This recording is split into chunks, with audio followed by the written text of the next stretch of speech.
દોસ્તો તે આપણે 12 મળશું. હા મોહનથાળ મેં બનાવ્યો છે. બા એમ કે છે મોહનથાળ બનાવેલો છે મેં.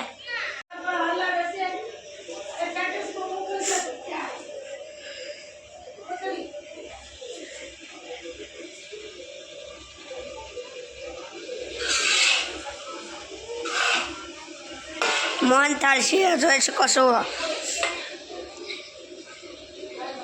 બા લાવે છે લોહી લ્યો.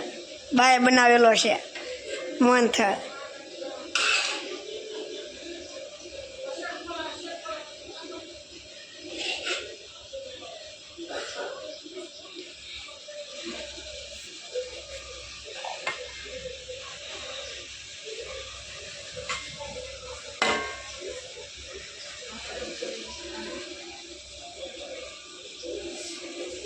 આનો વિડીયો સારો લાગ્યો હોય તો લાઈક શેર કરજો દોસ્તો.